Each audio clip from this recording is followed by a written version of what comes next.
make sure to move. That's for employees only. And second, just make sure to hold the talking down while presenters are up here to make sure we can hear them. It gets a little loud in here with the echoes and so on. So just hold it down. And so, all right. So just to get started. Welcome to 1Million Cups Dallas. My name is Mark, and I'm one of the volunteer coordinators that runs 1Million Cups Dallas. This is a free national program created by the Kauffman Foundation, designed to educate, engage, and connect entrepreneurs over 1 million cups of coffee. We started in Kansas City 5 years ago, and as a way for the Kauffman Foundation to get to know the entrepreneurs in their city. It has since organically grown to over 115 chapters. Don't forget to check in using our app, the 1Million Cups app. That'll help you connect not only with others in our community, but also with other chapters around the country. And then you can also give feedback to the coordinators as well as the presenters today. With that, let me tell you the format real quick. So for those who haven't been here before, each presenter will have two entrepreneurs come up and they'll talk about their startup idea or service or product. And each presentation is 6 minutes. It's a 6-minute pitch, and exactly at 6 minutes we will start clapping, so they have to wrap it up at that time. And then we have 10 to 15 minutes of question and answers. Please do wait until the microphone gets to you. We're recording this, and it gets a little loud in here. It doesn't pick up very well until you get the microphone, so please wait for that. And with that, I'll say, so we're gonna, we'll have our first presenter come up, and as most entrepreneurs, know, there's no lack of ideas, it's the implementation. So this one, I'm crossing one off of my list today, because apparently it's already happening. So we'll present, so Stephen Werner from LawnBuddy. So let's stand up and give him a hand.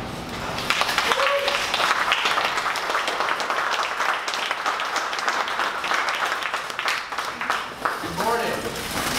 Hey, thank you guys. My name is Stephen Werner. I'm from Wichita, Kansas. Drove down here yesterday. I've never been to Dallas, but what a beautiful city. And I'm not just saying that to make you guys like me anymore, but it really is beautiful.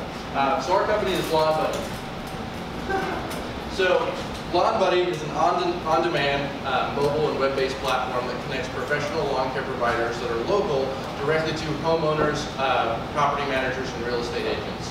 So we do this at the push of a button. So we developed this app. We went from idea to conception in less than 6 months. After that, we've seen some rapid growth to where now we're expanding into multiple other markets, including Dallas. So what you do is you go to the App Store, you'll be able to download it. You input some basic information about your address and who you are. Our technology actually calculates the square footage of your lawn and driveway instantly, so you get instant pricing. I really didn't like the estimating process, because $32.53 for lawn care seemed a really odd number to do this. So I did t-shirt prices. So I did small, medium, and large. So you'll fall into one of those 3 categories and have your pricing based off of that. You can do on-demand or scheduled mode. On-demand does come with a premium of $10, and that's service within 24 hours, or you can schedule it for whenever. A lot of our customers say they love it because they can mow their lawns from anywhere. We get people that are using this app on business trips or on vacation, with a whole bunch of stuff. So we really want to push that to let people know that this is really convenience at your fingertips. So, going forward, our lawn care providers. A lot of people, this is the #1 question is, so who do you partner with? We partner with local lawn care providers in the small to medium categories, so anywhere from 1-man shop to 6 crews, and most times some larger crews as well. They're all insured, they're all professional. We vet them through our system to make sure that they are the right person for the job, or the right company for the job to come out and perform that service. And we also installed something that's very unique to a business model like that. If you like Bill that came out and mowed your lawn, instead of having someone random every time come out, you can select him as the preferred provider, to where he's the only one who gets your request for your lawn, so he's doing the service every time. That's huge for the lawn care providers, and we'll get into that a little bit later, but that means they essentially have their own app inside of our platform. So going forward, our business model. This is one of my favorite questions people ask me is, well, how do you make money if you're paying out these contractors? We retain between 15 and 25% of every transaction that goes across our platform. So this price is determined based off of the provider's capabilities, their manpower, and whether or not they're using us for solely lead generation or some of the back-end technologies that we have for them. So we are able to dictate it from that. Going forward, the market, I can talk all day about how if you're really kind of green and say, I'm going to capture 5% of this $78 billion market. I'm not going to do that. I'm going to tell you what we've accomplished in less than a year. We started in Wichita, Kansas, rapidly grew to where now we're in Colorado, Illinois, Wyoming, Utah, and getting ready to launch here in Texas, Anchorage, Alaska, and a whole bunch of other places that my marketer will really be mad that I forgot to tell you guys. But anyways, if you want to follow that, you can see us on social media and stuff and see how we're growing. So our competitive advantage, it's simple. The core value that I have installed in me from a young age and from when I was in the Marine Corps, at the very core is just provide actual value. You don't want to provide perceived value or anything else like that. If I provide value to my lawn care providers or entrepreneurs, as we call them, or to the homeowner, then they take care of me. And I'm a huge proponent on giving as much value wherever I possibly can, and we've seen huge success and support from our customer base with that. So running forward, like I was saying a little bit ago, some of the technology we give to our providers, we give them their entire back-end service. So all they have to do in the morning is wake up, launch our app, and start mowing. We give them financial management tools so they can track how they're doing during the day. We guarantee that they get payment direct deposit into their checking account or Venmo account within 72 hours, which is huge for them. Many of you who used to mow lawns or own lawn care companies know at the end of the day, you're spending 3 hours invoicing and scheduling for the next day instead of spending time with your family. So that's really what we want to give you back. So we did that. We also do scheduling. So when you wake up in the morning, you know exactly the lawns that you're going to do. And we also included route optimization, so you know the best and most effective way to get to that location. And a whole bunch of stuff. It really is their entire back end, and they really love it. We have, on average, 4 providers that reach out to us a day, everywhere in the United States, all the way into Canada. So it's been really a huge blessing to see this grow. So LawnBuddy is, like I said, we're getting ready to expand here to this area. We're really excited about it. I'm a huge proponent of keeping it short, so that's what I did. It gives us a little bit more time for Q&A. So thank you guys very much for your time, and I'm now open to any and all questions.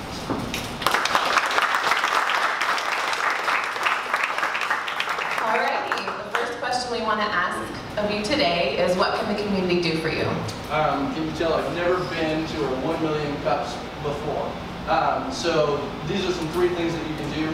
If you guys know any local lawn care providers, like I said, we are expanding here. We do have some people we're setting up with, but we're continuing to grow that network. So if you have anyone that you know that enjoys mowing your lawn or mows your lawn right now, have them reach out to us and we can get them into the platform for them.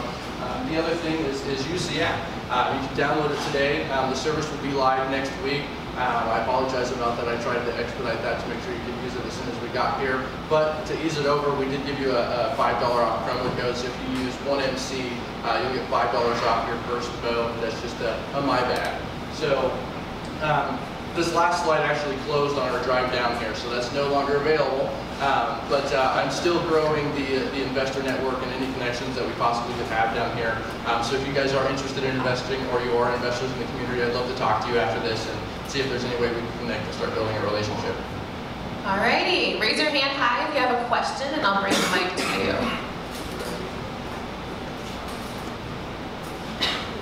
Why lawn care? Why did you start this business? So my wife really loves this story. So I was using my GI Bill at Wichita State University when we had moved there, my wife and I, and she had kindly reminded me multiple times that entire week to mow the lawn. And when I got home at the end of the day, I saw that the lawn was extremely overgrown. I wish that there was a service that I could just use it this one time. I didn't want to enter a contract in with another company or go on Craigslist. My neighbor, who actually is a provider for us now, he gets off work at like 8, and I wanted to make sure it was done when she got home. So nothing like that existed. So when she got home, I had this business idea, and we sat down and we talked and we researched it a bit. I didn't mow the lawn, but we created a business plan. So now someone mows it for me. So that's how it started. All right, any other questions? One in the front here. Did you program this app yourself? Not myself. We built a team around this entire concept. So we brought on a CTO, his name is Philip Matthew. He worked inside of the healthcare industry for a long time. He was building mobile apps and website platforms for doctors and surgeons to make their lives easier. When he came on the market, I snagged him up really quick and we developed it. My wife was an electrical engineer, so she was an integral part in making sure that that pushed forward as well. And we're a huge proponent of giving back, because if there's any developers in the room going from idea to concept in 6 months, he would be like locked in a closet with no sleep for a long time. But we outsource to Innovar, which is a student-run organization of developers to help them get a better resume for themselves. So they built the Android side of things. So. Thank you. Thank you. So I've talked to some people already in this industry, and it sounds like things are moving towards automation and robotics. Do you have a plan for adapting to that, if that's the way that this industry moves, where people just have robots mowing their lawns versus actual companies and humans? Yeah, so there's actually a lot of progress going on with robotics. We're not necessarily focused on that. We're focused on providing the value to our lawn care providers, because I don't think that'll ever go away to a certain extent. I can be proven wrong. You can ask my wife; she does it constantly. But right now, we're focusing on them and providing them their back-end services so they can compete with a lot of these larger companies or robotics. I know here in Texas, there's actually a couple companies that are in the robotics field that are doing some amazing things. And it's just an amazing time to watch it and see it. One of my really good friends, his name is Jonathan George. He works for a company in Robin here as their engineering director there. So really exciting stuff that they're doing.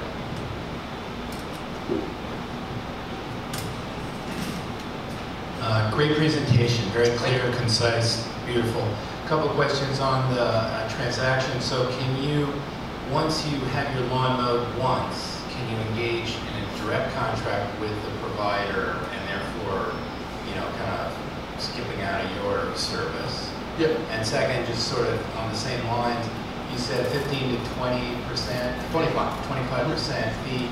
How did you arrive at that, and what is your thinking on how you set that?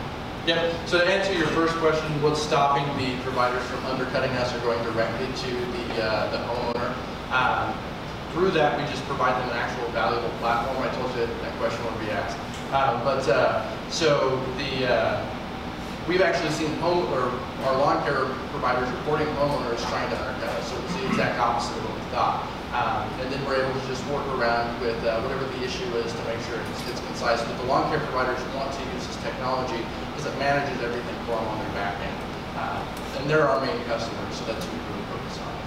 The second portion of the question, the 15 to 25%, I think in any young entrepreneur, when you're staging everything and you're getting things, it's called swag, scientific wild ass guess. So we did that originally, and then we went and we started looking at our pricing model to make sure our margins were correct, and that's where we found the 15 to 25%.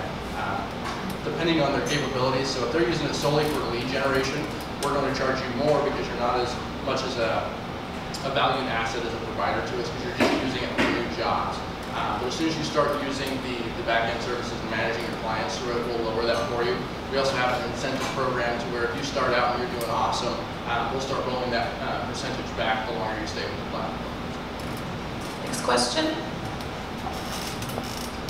Hi, great presentation. Thank you very much. I get the value add for the entrepreneurs, the whole back-end part management. It sounds really attractive.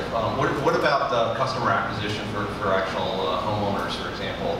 I know just speaking for myself, we're on a contract with somebody. So how would you pitch me to switch from that to what you offer? Yeah, so the way that we built it in is it's really hard when you come into a market midway through the season, because a lot of people have already entered into a negotiated contract for a year. So it's really difficult to acquire you as a new customer. What we do is we educate the customer on our pricing and the convenience. We have a subscription model set up through the app as well, to where you can literally press a button one time, have a provider come out every week or other week, and really stay competitive with those yearly contracts that folks negotiate. So that's one way that we're able to acquire customers. Other customers that we're really seeing is kind of millennial to Generation X. When they go on vacation or anything, they'll see that they can use it and use this once and see how awesome it was, and they continue to use this again. recurring customer is going up every day. So since we launched, we started out at, we have, for every customer that used us, on average, they use us 3 times. That number keeps doubling almost every month as we continue to go since we launched. So we're seeing real value in that. All right, we have a question in the back here. I'm sure you said, when exactly are you trying to launch in Texas, in Dallas, Fort Worth, and then, like, what are they, what is the average square foot, or what metric do you use to charge for yards mowed? Yeah, so we're hoping to launch next week. I really was pushing for us to launch this week to get all the providers vetted through the system, but I'm not going to compromise on the quality that we have. I want to make sure that they go through the system, they get vetted, because it's our brand at the end of the day. If someone comes and they miss a patch of grass, it's not going to be that company, it's going to be LawnBuddy who missed a spot. So to make sure that they're gone through that. So we're hoping to launch in a week. My counterpart is actually pitching right now at the 1 Million Cups in Fort Worth. So we're really pushing hard to make sure we can provide that to you as soon as possible. The other part was we use algorithms to calculate the square footage of your lawn and driveway. We use a couple different ones as well as a custom one to ourselves. But the most common one that most of these companies use is Zillow. You're able to pull up the lot record, and then you can go and you can create some custom code to calculate that square footage. For instance, in Wichita, the most common yard is around 10,000 square feet.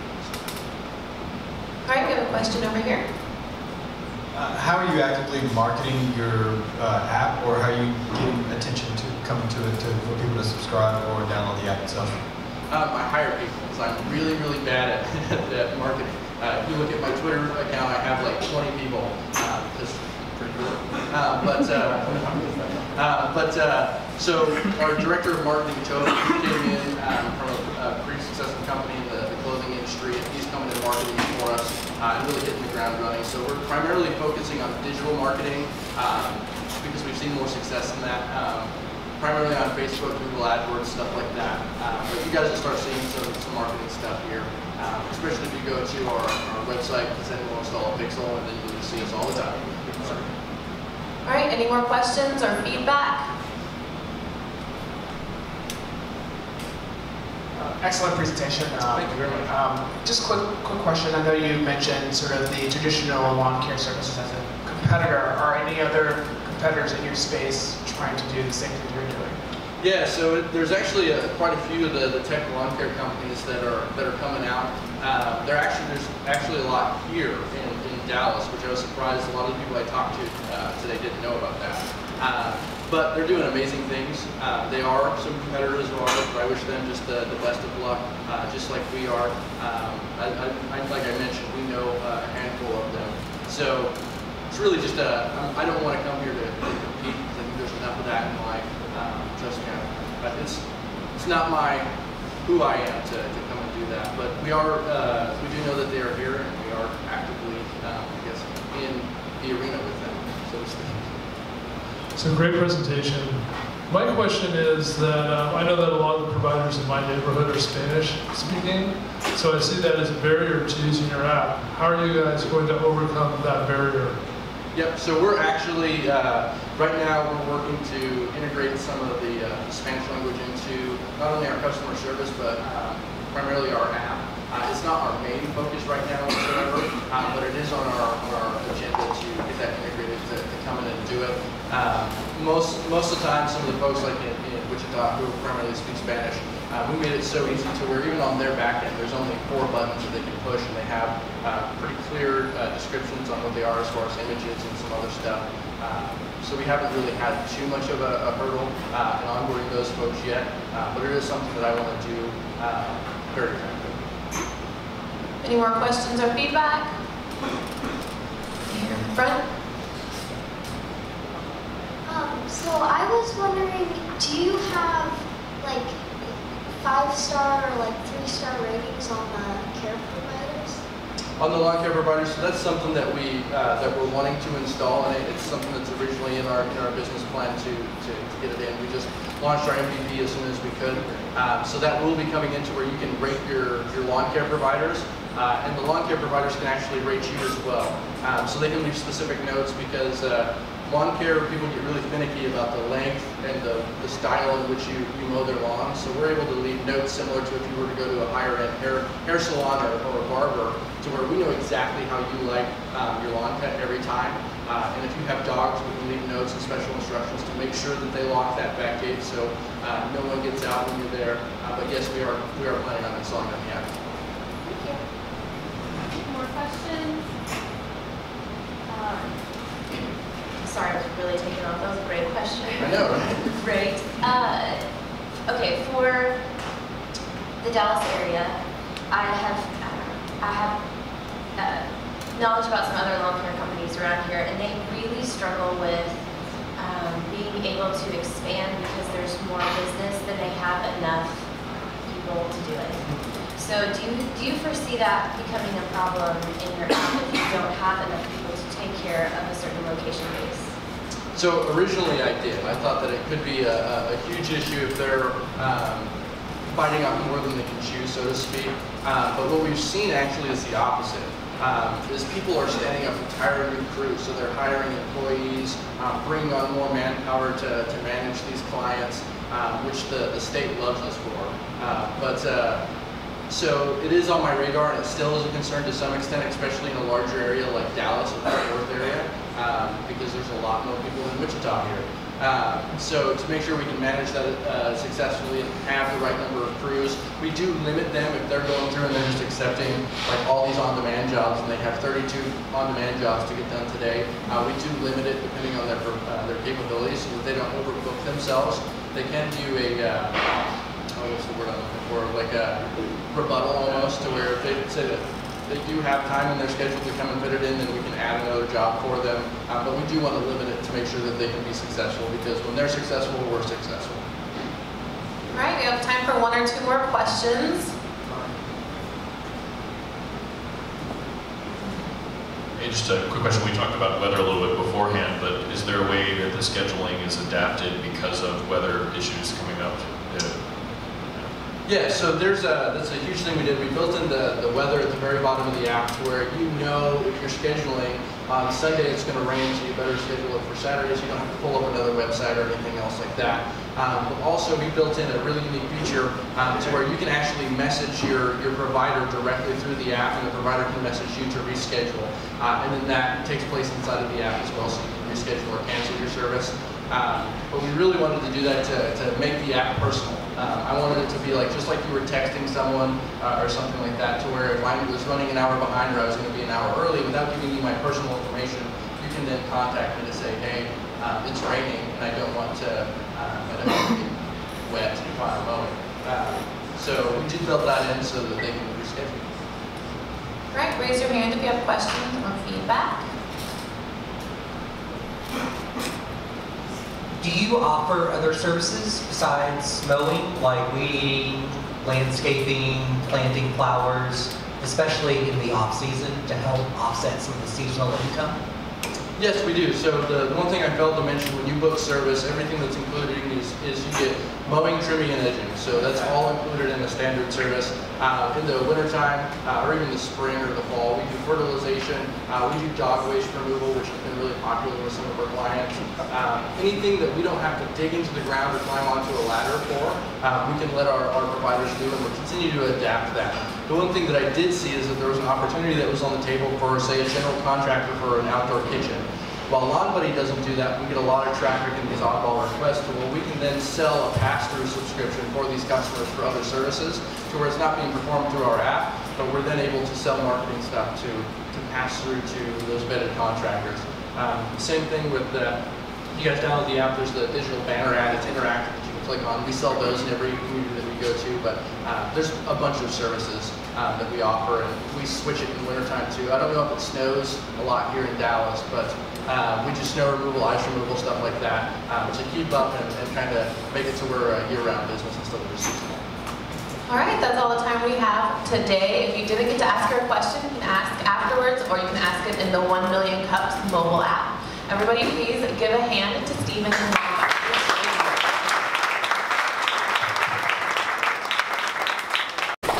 All right, so I think the only announcement we have right now is we will not have 1 Million Cups Dallas on July 5th, obviously with the holiday and hangovers and those kinds of things.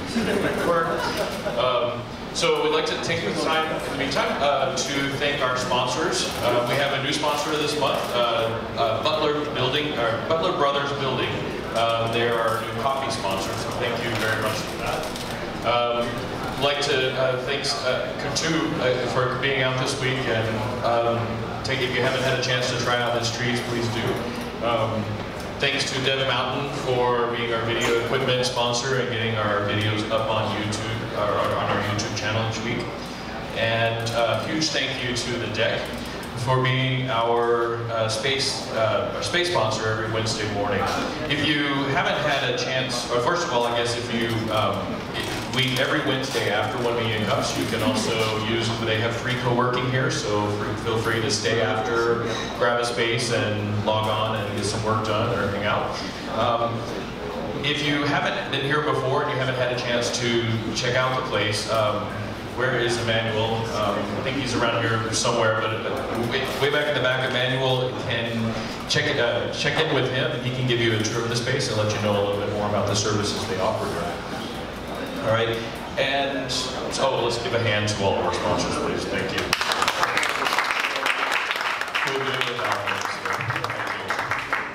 Please also know that this is all completely volunteer run, so we're all volunteer coordinators. We're also looking for a few more. Our goal is to have 8, and it's a year commitment and so on, so we'll have people rolling off soon and need to add a few more. So if you're interested in joining the team and helping make this happen, please let us know.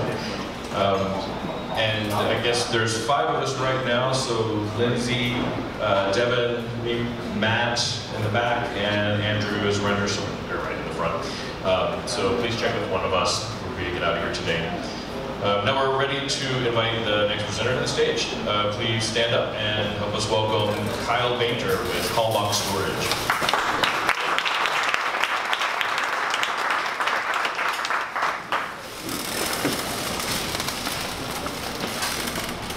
Thank you all. Can you hear me? All right, make sure I'm a little close there. So I'm going to share with you a little bit about self-storage, the inefficiencies that exist, and what we've done to make it better. So a quick show of hands, how many of you all have used storage before? All right, so a lot of you all. So it's somewhat of a painful process, but it's a big, big market. And so here's some stats on self-storage. I'll pick up on some of the larger ones. There's about 2.6 to 3 billion square feet of storage space across the country. So we take Manhattan, multiply it by 3, and fill that with just storage facilities. It's about how many storage facilities are across the country. So a big, big market. It took 25 years to build the first 1 billion square feet of storage space. Another 8 years to build the next 1 billion square feet. And so as the country's grown, this has continued to be a big demand for folks. So everything's bigger in Texas, right? So here's a map of Dallas-Fort Worth, and the red dots represent all the storage facilities across the Metroplex. About 1,200 to 1,400 storage facilities across our area. About 60 to 70 million square feet. So you may not have done much yet, but drive home, head down the highway, look left, look right, you'll probably see them everywhere. Who usually uses storage? Usually storage comes at life points, getting married, remodeling a home, whatever it is. A lot of them happy, some sad, but no matter what it is, usually it's a stressful time in life. Usually it's a time in life where you don't have a bunch of spare time on your hands to deal with the back and forth to the storage unit. So there's my little daughter, July. She's about 20 months old. So about 2 years ago, my wife and I, we were getting ready for her. We were also remodeling a part of her home, and we needed storage. And so I did what everyone else did. I had a garage full worth of stuff, called around, tried to figure out what I needed, where I was going to store it, if I needed to rent a truck, friends and family, buy them pizza and beer to get them to help me. Realized it's a very, very difficult process. I had other things to do, right? How do I change a diaper? How do I put a car seat in the car? Which actually is not that easy. Very difficult to do that. So here's kind of about how long it takes to do regular storage. It's very timely. For a 10 by 10, you're probably looking at 4 to 6 hours to find a facility, sign a lease, load your truck, take it to storage, unload, back and forth, back and forth. You need stuff back, you have to do that all over, maybe 2 hours on the back end. So very timely to do storage by yourself. It's a poor experience, very labor intensive to store things. There's no inventory. Once you store your items, you want your camping gear back, well, where is it, right? You have to go dig through your storage and try to find the camping gear. Limited nearby facilities. And so if there's a facility near you, maybe they don't have the right size. Very difficult to find what you need. From a business perspective, it's expensive real estate. Mockingbird at 75, we have what, a 7-story public storage? What would we rather have there as a city? Would we rather have a big storage facility or more restaurants, more shopping, more apartments, more vibrancy to our city to attract young folks that live downtown? So here's what we created. We created Callbox Storage. We made it an experience, not a chore. So what we do is we show up at the customer's home, we load everything for the customer, pick up the heavy items, load it into our truck, van, whatever it is. We take it to our secure storage facility out in Grapevine, and the customer gets a photo inventory on their phone. They can then see all the items they have in storage. Want something back? Just click on a button, we bring it back, drop it off at the door. The customer never has to leave the home. So we provide free pickups on the front end, so we don't charge for pickup if the customer's ready for us. That's just a service that we provided to the customer to attract their business. And then we provide 1 free delivery per month, up to 5 regular size items. So we try to make it simple for the user and also at an attractive cost point so they're not paying much more than regular storage. And our pricing is dynamic. So a customer thinks they need a 5x10 storage plan with us. They needed less, we charge them for the lower price, the lower plan. They need more, we give them the option to go in a larger plan. Down the road, they take things out, we decrease them, they want to add, we increase them. Much more flexible than the current solution. So here's how we shape up on a time perspective with regular storage. As I mentioned, kind of went over some of those pain points, and then with us, it's simple. Sign up with a click on your phone, or customers can call us, schedule an appointment, our guys come over, we do all the heavy lifting, customer doesn't, customer needs something back, click the button, we bring it back. So now the customer isn't dealing with the back and forth to and from. Here's some of our value props against the regular model. Free help to load items. Free boxes, we provide free boxes, small, medium, large, extra large. A relatively inexpensive cost for us, but provides a good service. The itemized inventory, we get this comment a lot from people that really love that aspect of it, more than we realized when we launched this. People like knowing where things are. We have a search feature in our app where they can search for holiday decorations. They want to pull out all their Christmas decorations for Christmas, they can click on those items, we bring it back. They want to find their camping gear, search for camping gear, pops up, click a button, we bring it back. It's made it much, much easier. And from a marketing perspective, so we aren't limited to 3 to 5 mile marketing radius like most storage facilities are. We have a facility in Grapevine, Texas, centralized to the market. So since we go to the customer, we can get to them all the way up to Denton, McKinney, south to 20, over to Fort Worth, and we can hit them. And thank you.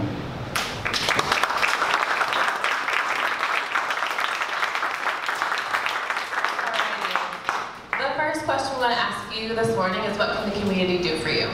Sure. So our biggest challenge, like a lot of new concepts, is educating the marketplace. It's very counterintuitive to what people think storage is when they're searching for storage. They're thinking when they search in Google self-storage, it's going to be someplace where I go back and forth, right? So we're a local Dallas-based company, and so the best thing that I think I could ask for is just help spreading the word. We can offer a discount, special 10 as a promo code that your friends and family can use, 10% off for the first year. That's helpful. And also we're getting ready to go out for a next round of capital. And so with that, we'll likely hire some marketing, sales folks, maybe some developers. And so if you know some good, strong folks that you think would be a good fit for us, I'd love to talk to you. All righty. Please raise your hand high if you have questions or feedback. Nice presentation, really cool idea. 2 questions. Did you mention like how many customers you have at this point, and then so you're seeking another round of financing? That's right. So we raised 1 round. We're getting ready to expand, hit the other markets in Texas, and so we're doing right around 30 to 40 new customers a month, which we're really happy with. And so our key advantage there is we can scale our space much easier. And so, yeah. All right, any more questions? Got one in the front over here. Great presentation. Thank you. I noticed that it starts at 18 and you have the ... Sure. Can you elaborate on it? Yeah, so we have small plans, so we're a little bit different in how we store. We don't have to build 4 walls for each customer. It creates a lot of efficiencies for us. That coupled with the fact that we go to the customer and we get the whole market. And so we start at $18 per month and go all the way up to a full home, extra large, custom plans. You know, generally we can take anything a customer needs. One thing we don't usually store are specialty items, grand pianos, fine art. Specialists take care of that type of work. But what's unique is we custom fit folks, right? So customers sign up for a plan, and I'd say some of them end up needing less space and some need more. And so we're flexible based on what the customers are actually storing. All right, questions or feedback? One in the very front. Yeah. I might have totally missed this, maybe you started, but where did this originate from? Yeah, so we launched it here in Dallas, Fort Worth. Yep. So we're a local group. We have a real estate background and launched it right here. So to my knowledge, the first Texas-based group to do this here and launch this model here. So we're excited about it. Any feedback this morning? Very interesting concept. I think one of the benefits I see here is that I can probably, if I'm looking for an apartment or a house, I can probably get something smaller because I know that I can store stuff somewhere else other than inside my house. Do you guys provide sort of, same-day delivery for items? Because oftentimes I have storage now and I need something right away. I need to go get it, right now. And the other question that I had was, tell us a little bit more about the facility that you're actually storing people's precious belongings. Sure. So on the delivery side, what we say in our terms is within 48 hours. We've been same day, next day as customers need it in the long run. We really want that to be same day deliveries. A lot of those issues get solved and you can improve with scale. So that's that side. We store our items, and Grapevine, Texas is no different than Pottery Barn or furniture company would store items. Imagine like a big Sam's Club or Costco, whatever it is, where things are tracked, barcoded to certain locations, and that's it. Good morning. I really do like the concept. A couple of questions, actually. One, I didn't hear what you were asking for. You're saying the second disbursement that you're looking for, funding? Yeah, so we are going out for another raise of capital. And so if you know of folks that would have an interest in that, we're open-minded. So we kind of invest in real estate. And so we have somewhat of a network of investors that have been on board with us for this, but there's always opportunities for the right folks. And then the second question is, you're saying you would pick up and deliver. Does the delivery have to be to the same pickup, or could it be anywhere? So does the delivery have to be to the same? I'm sorry, I didn't understand the question. Sorry. I'm an investor, property flipper. So now I do a lot of the work myself, but I do not want to have equipment and tools and supplies in my garage anymore. Sure. So if I were to use your services, instead of me just having it stored there, you're saying you will also bring it back. Will it have to be back to that original location or any location that I designate? Gotcha. If it's within our market, then yes, we'll bring it back to another location. Generally, we try to stay within our service area. We make special circumstances that if the customer needs to go outside that area. All right, we have a question back here. Good presentation. I see you have public storage there as one of your competitors, and I'm a little bit familiar with them. They're a really large public company. I think like 30+ billion market cap. So talk a little bit about how you envision competing against, you know, a really large, sophisticated player in that industry. Sure. So you're right. Public storage is the big one out there, but also what people don't really realize is this is a very highly fragmented market. It's about 85% fragmented. You have your public storage, extra space, keep smart, sovereign, and the rest of the market is a lot of mom and pops or small local operators. And the reason for that is it's expensive, right? It's expensive to build a facility every 3 to 5 miles to service an area. And so will they eventually get into the space? You know, maybe.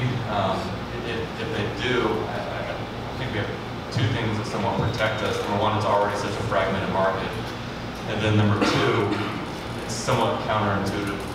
The way you value real estate is quite a bit different than how you would value an operating company like this. And so adding labor to a real estate investment will significantly impact their value based on the way it's valued on cap rates. So yes, they could get in this market, but right now I don't see that as a threat. Question? Are you more excited about the like the consumer market or the B2B, the business market? And can you elaborate a little bit more on the delivery and the costs associated with that? Yeah. I'll cover the costs first. So our costs are generally, it's a subscription model, so based on a monthly rate, our 5x5 is $69.75 a month, 5x10 is $97.50 a month, free pickup, free monthly deliveries. The only thing that we charge for is we have a 3-month minimum term. That's how we break even on the front end, providing all the labor. And then if the customer goes over the 5 free per month, then we have delivery fees associated, surcharge for heavy items. Those are always capped at whatever the 1-month storage fee is, so the customer knows they're never going to get some outrageous, crazy bill.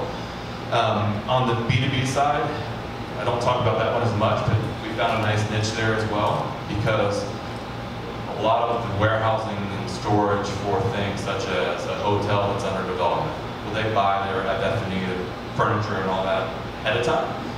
And that space is not very savvy with technology. So we've been able to come in there, show an inventory system. They really found that to be valuable. So we probably have about 5 corporate customers, and probably 10 before the end of the year is our goal. All right. Please raise your hand if you have a question or feedback for Kyle this morning. Hi, I like the presentation. I was curious. I guess you said that you started Callbox from an experience that you had when you had a kid, and that's really awesome. I'm wondering, like, as the founder, once you decided, oh, I wish there was a solution for this, what steps did you take to go from there to like your first MVP you launched? Sure, good question. That was one heck of a ride. As an entrepreneur, the pains and struggles of getting something off the ground. So we're real estate guys, and so we know self-storage. We've invested in some self-storage facilities, think it's a great market. And then based on my experience, we kind of said there's a niche for this, there's an opportunity for this, one that we think could be massive in the long run. That's where we started. Then we kind of, woke up at 2 a.m. one morning and light bulbs were going off, and I threw together a model, and I said, this will work based on the efficiencies we can gain on the real estate side. That leaves room for the labor cost. And so we knew what we didn't know, which was the logistics side of the equation. And so we got connected with a gentleman named Daryl Olson, who used to be with Target, ran Target's U.S. logistics for 10 years, and then he launched the Sleep Number at-home delivery platform. And so grew them in 48 states, so a logistics guru, and vetted everything with him, our assumptions, and he's been a key advisor to us along the way. And so then went out, pitched it to investors, and it's something that people get. If you need storage, especially if you've used it before, you know what a brutal process it is. And if you can do that at a competitive price, generally time and time again, people say, oh yeah, sign me up. Educating the consumer base has been tricky though, because it's counterintuitive what people think storage is. Question back here? Yes. Hi. So you have a lot of items to track, obviously, for a lot of people. What types of systems do you use? I assume there's a pretty sophisticated database system behind the whole thing. There is, yeah, and we can't get too technical, but so through Daryl's help, he had some connections with folks that have worked with companies like FedEx and UPS, and our developers are based out of Chicago, and they've been great. They have a really good background in that space. And so, everything's just barcoded and tracked, no different than any logistics, Amazon, or whatever it is. We track items, we know exactly where it is in our facility. Customer clicks on an item, through that code, it comes through our platform, our guys know where to pick it, back it goes. So, that's been certainly a big challenge. That is not trivial hasn't been trivial to get all that together. Question. I noticed I was looking to see if you had an app yet on iOS, iOS, anything. Is that in the works yet? Or? So we're mobile friendly right now. We're website mobile friendly. That will likely be in the plans. What we've kind of found is when people need storage, they aren't going to an app to find storage. They're going to Google. They're picking up the phone. They're talking to their realtor. And so we've been hitting a lot of those networks. To educate them, get our name out there. Now, in the long run, I think an app will be good for our current customers to give them ease of convenience. Because in the long run, we really want ourselves to be an extension of the home. That extra closet, that extra garage, that folks can have stuff handy. And so that will be important. All right, we have time for one or two more questions this morning. Raise your hand if you have one. So do people not really have access to their items other than through getting them delivered from you guys? That's exactly right. Yep, and most people like that. Because going back and forth to storage units is a hassle, right? And you don't know where things are. So we make that simple. With the free delivery, there's really no need to go to it. Now we do make certain exceptions, customers moving, whatever it is, where they can come. I got to get out of town now, leave the country, and I can't get to my We make exceptions for those types of things, but for the protection of everyone's goods, we generally keep that off limits. We don't have people just walking around. So you said you were looking for investors, but you also said that your competitors were like Public Storage and pods or whatnot. Have you thought about approaching them with your concept now that it has taken off and proven successful? They know. So there's some groups in California doing this, some in New York. It's all very fresh within the last couple of years. So they know this is out there. We haven't gotten to that point yet where we would want to take that step. I think it's important for us to kind of show that we can scale and get to a couple other markets in Texas and out of state. But that is a good thought for sure. All right, we have time for one more. Does anyone else have any questions or feedback this morning? Sorry. Have you thought about partnering with any builders who really don't want to have to build in kind of storage space in the properties that they're building and adding this as sort of a kind of a perk into apartments and so forth? Yeah, we thought that was going to be one of our biggest advantages when we started this, because since we're in real estate, we have those real estate connections to do that. But what we found is that that's usually dead space for developers. It's usually space that they have no need for, can't use otherwise, so they just build storage units in there. Those usually in apartments aren't that well occupied, because a lot of times people in apartments, maybe they don't have the accumulation of things that someone does in the suburbs, right? And so that hasn't been as big of a need for us as maybe we thought it would. All right, that's all the time we have this morning. If you didn't get to ask your question, you can ask them afterwards or through the 1 Million Cups mobile app. Everybody, please give a hand to Kyle this morning.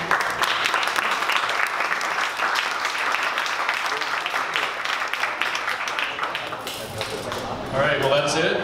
Thank you for coming. Don't forget to follow us on social media. If you have any comments or ideas or feedback on how everything went today, or just want to share things you learned, make sure to tweet or Facebook it or Instagram it or whatever. But with that, we'll see you next week. Thanks.